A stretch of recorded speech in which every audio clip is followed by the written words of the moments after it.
Salut, c'est le Banen de Yingui dans les chroniques du Banen de Yingui. L'ONOSO et l'ONU, c'est quoi le business? Le NOSO et l'ONU. Nous avons ici une situation de guerre ou de guérilla ou de guerre civile, je ne sais pas comment vous pouvez l'appeler, ou même de conflit qui nécessite une résolution. Mais cette boîte à résonance colonialiste qu'est l'ONU, qui se donne, n'est-ce pas, les prérogatives d'instaurer la paix et la guerre là où ils veulent, qui se permettent de maintenir le statu quo dans des situations qui leur sont profitables ou alors dans lesquelles ils n'ont rien à perdre, puisqu'il s'agit là de diviser pour mieux régner. On se retrouve donc dans une situation où il y a la guerre, mais tout le monde fait semblant de ne pas la voir ou de ne pas en parler. Il s'agit ici bel et bien de la situation de guerre qui prévaut au Cameroun anglophone. Au Cameroun anglophone, pour ceux qui ne le savent pas, c'est deux zones, deux provinces, le nord-ouest et le sud-ouest.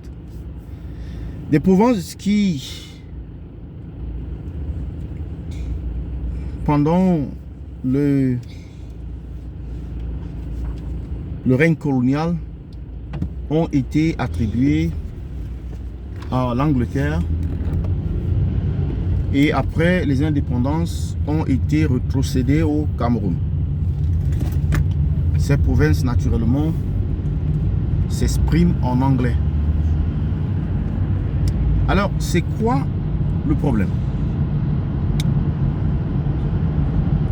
Ce qui est outrageant, c'est que le ministre camerounais des Affaires étrangères, le jeune Bélan Béla,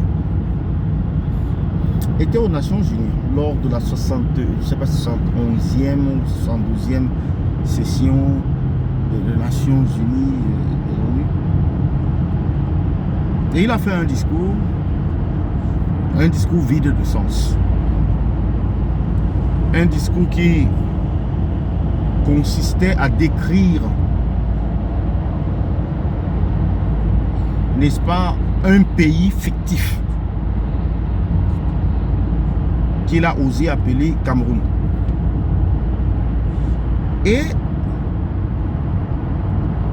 à ne pas faire allusion à la calamité humaine, mais surtout économique même, qui prévaut au Cameroun suite à cette guerre qui dure maintenant depuis pratiquement 5 ans. Depuis, d'autres disent même plus de 5 ans, parce que c'est en 2016 que les problèmes ont réellement commencé. Et l'ONU, qui se soucie tant des conventions internationales, des libertés des peuples et des abus, des crimes de guerre et consorts, est totalement muette. Alors l'ONU, elle est préoccupée par ce qui se passe en Russie, naturellement là-bas. C'est un territoire capricieux. C'est une puissance capricieuse, la Russie. Alors il faut absolument la dompter. Et donc ça, c'est un enjeu capital. Pour le Cameroun, tout est au contrôle. On a une armée qui est équipée par les colons français pour mater toute velléité indépendantiste, toute velléité, n'est-ce pas, d'opposition au pouvoir central. Et ceci par tous les moyens. Vous allez peut-être être surpris. Pourquoi il n'y a pas de marche au Cameroun? Parce qu'il y a des prisonniers politiques au Cameroun. Ceux-là qui ont été pris en otage suite aux marches précédentes. Donc au Cameroun, quand vous voulez exprimer votre désarroi, vous voulez exprimer, n'est-ce pas, votre furie, on vous arrête, on vous met en prison. Un peu comme en Russie, seulement en Russie, on en parle sur TF1, on en parle sur RFI, on en parle sur France 24, on en parle sur CNews et BFM TV. Mais au Cameroun, on n'en parle pas du tout. Pour ce qui concerne le Cameroun, personne ne fait allusion. Donc on n'est-ce pas, fait semblant de ne pas savoir qu'il existe un problème et on n'en parle pas. Ce qui fait que des enfants, les femmes, les hommes, les vieillards meurent, les jeunes meurent dans cette zone chaque jour. Chaque jour, le Cameroun perd au moins un citoyen. Et ceci pourquoi? Eh bien simplement parce que tant que Yaoundé vit, le Cameroun respire. Vous vous souvenez bien de cette phrase énigmatique venant alors du président de la République défiant qui rentre, n'est-ce pas, d'une tournée européenne ou d'un voyage en Occident quelque part et qui trouve une contestation populaire au Cameroun. Et à lui de lancer: tant que Yaoundé vit, le Cameroun respire. On voit bien comment le Cameroun respire lorsque les zones du Nozo sont en guerre. Eh bien non, ce n'est pas le cas. Le Cameroun agonise. Le Cameroun agonise parce que cette zone du Nozo est une zone assez importante pour l'économie camerounaise. Sur le plan de l'agriculture et même les vivres qui viennent de l'ouest Cameroun ont du mal à circuler.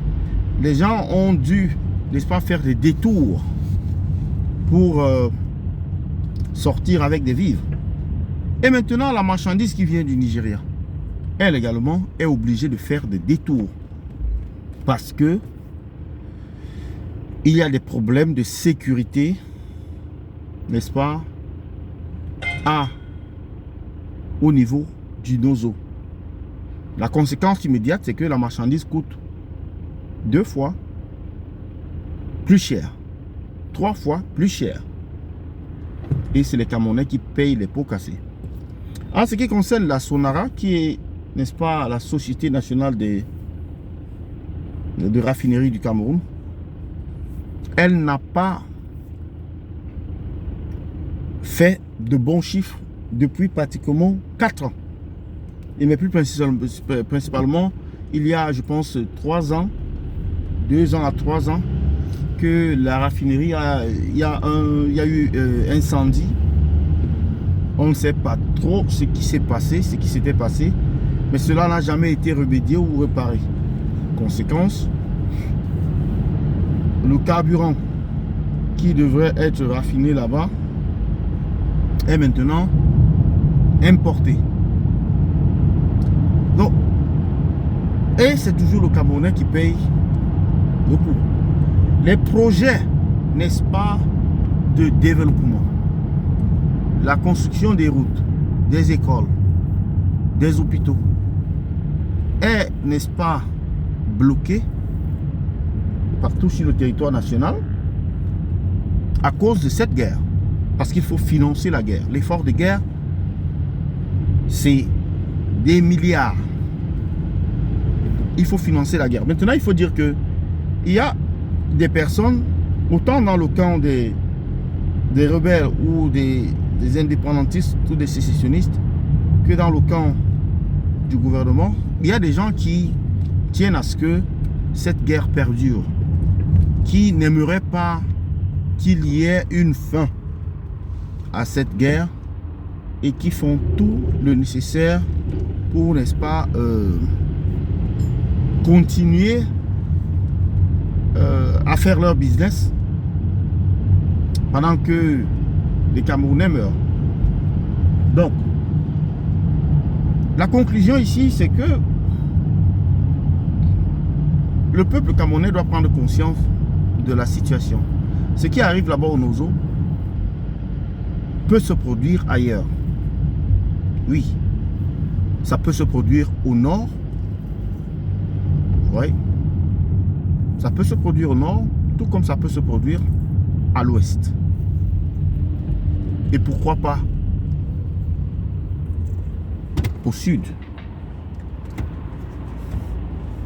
Donc, loin d'être un avocat pour les indépendantistes, je suis néanmoins un défenseur des droits, des libertés et surtout de la liberté de penser, de la liberté de s'exprimer, de la liberté, n'est-ce pas, de la liberté de choisir. Liberté de choix. Si un peuple veut choisir d'être indépendant, on doit les écouter. Mais ici, ce peuple n'a pas été écouté. Mais qu'est-ce qui les a même conduits là? C'est ça qui est encore plus choquant. Les revendications au départ n'étaient pas des revendications indépendantistes. C'était des revendications corporatistes, comme le disent si bien les pontes du régime. Mais alors, à ces demandes pacifistes, on a imposé la terreur, la force, la brutalité, l'emprisonnement et même les tueries, la mort à certains activistes. C'est ce qui a conduit inévitablement à la situation actuelle. C'est cela. Maintenant, les pro-régime diront, mais on a organisé le dialogue national, le grand dialogue national. Non, ça n'était pas un. C'était un congrès extraordinaire du parti au pouvoir avec quelques amis, quelques invités, et c'était tout. Et des faux ambassadeurs. Il ne faut pas oublier ça. Le résultat, c'est que rien n'a changé au fond. C'est comme si le grand dialogue national n'a jamais existé. Et c'est ce que les artisans du régime prennent tout le temps pour brandir aux yeux du monde, brandir à l'ONU, pour tromper l'opinion internationale qu'ils sont en train de faire quelque chose, qu'ils ne sont pas restés les bras croisés, mais qu'ils font des efforts. Mais en réalité, aucun effort n'est fait. Vous ne pouvez pas organiser un grand dialogue national et vous choisissez qui doit venir à ce dialogue-là. Parmi vos adversaires, vous choisissez vous qui doit venir dans ce dialogue-là. Ça n'existe pas, ça n'existe nulle part. Ça n'existe nulle part. Et donc, naturellement, ce dialogue a échoué. Mais jusqu'aujourd'hui, ceux-là même, les sbires du régime, n'ont jamais avoué leur échec. Ils continuent à brandir le grand dialogue national comme un succès total. Alors, les Judas comme nous, on n'y croit pas du tout. C'est visible. Il n'y a pas eu de paix. Au contraire, la situation sécuritaire s'est aggravée. Et on nous parle aujourd'hui. Yes. Dans tous les cas, j'attends vos avis en commentaire. Là, je dois mettre l'enfant à l'école. À tout à l'heure. C'était le banane de Yingui. Le débat continue en commentaire, mes chroniqueurs et mes chroniqueuses. À bientôt. Bye bye. What did you